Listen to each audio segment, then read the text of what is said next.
ባለፈው ቴዲ አፍሮ ዛሬ ደግሞ ኮሜዲያን ያሲን አንዳንዴ ሰዎች ምን አይነት ህይወት እየመሩ እንደሆነ ወይም ምን አይነት ሲቹዌሽን ላይ እንዳሉ ለሰዎች ለማስረዳት ወይም ለቅርብ ሰዎቻቸው ለማስረዳት ቃላት አጥሯቸው ወይም ደግሞ ያ ሰው ሳይረዳቸው ቀርቶ ወይም ደግሞ ያ ሰው አይረዳኝም ብሎ በማሰብ ሆዲፍጆ ብለው ቁስሎቻቸውን ሽሽጎ ያስቀምጣሉ። ታዲያ እነዚህን ቁስሎች ጥበበኞች ከተሸሽጉበት አውጥተው እናንተ እንኳን ባለቤቶቹ እስኪገርማችሁ ድረስ በሚገርምና ሰዎች በሚገባቸው ቋንቋ ይናገሩላቸዋል። ባለፈው ቴዲ አፍሮ 7 ደቂቃ ከ44 ሰከንድ በሚወስድ መሪያ በሚል ርዕስ በሰራው ትራክ ላይ የማዳም ቅመሞች ምን አይነት ሁኔታ ላይ እንዳሉ ለብዙ ኢትዮጵያውያን ግልጽ ማድረግ ችሎ ነበር። ታዲያ ደግሞ ዛሬ ኮሜዲያን ያሲኖ 1 ደቂቃ ከ15 ሰከንድ በሚወስድ ቪዲዮ በርካታ ኢትዮጵያውያን ሹፌሮችን ከምንመለከትበት መነጽር በተቃራኒ በማስመልከት በማህበራዊ ሚዲያው እጅግ በጣም መነጋገሪያ መሆን ችሏል። አብዛኞቹም ለመከላከያ እንዲሁም ለሌሎች ዘርፎች እንደዚህ አይነት ቪዲዮ ይሰራ በማለት በጣም ብዙ ሰዎች እየጠየቁ ይገኛሉ። እስኪ ቪዲዮውን ላስመልክታችሁና የራሳችሁን ሐሳብ አስቀምጡ።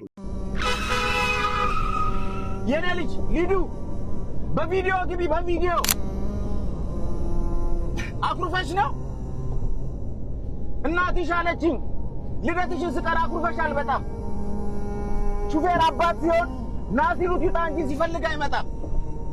ሹፌር አባት ሲሆን የልጁን ምርቃት ስልኩ ዝግ የሆነው ጅቡቲ በረሃ ጎማ ተኝቶበት እየቀየረ ነው።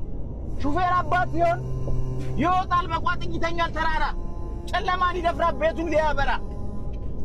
ሹፌር አባት ሲሆን የእናቱን ሐዘን የአባቱን መርዶ በድንገት ቢሰማ እያለቀሰ ነው የሚቀይረው ጎማ። ይዘውራል መሪ እያነባ በጣም። ሹፌር አባት ሲሆን ናሲሩት ይውጣ እንጂ ሲፈልግ አይመጣም።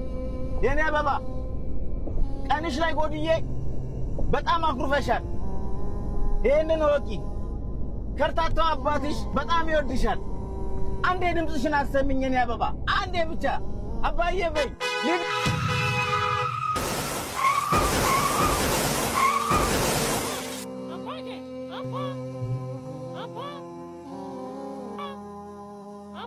ይሄን ይመስላል። እስኪ ሐሳባችሁን ኮሜንት አድርጉልኝ። ምን ተሰማችሁ? ፎሎ፣ ላይክ፣ ሼር፣ ኮፒ ሊንክ እንዳይረሳ።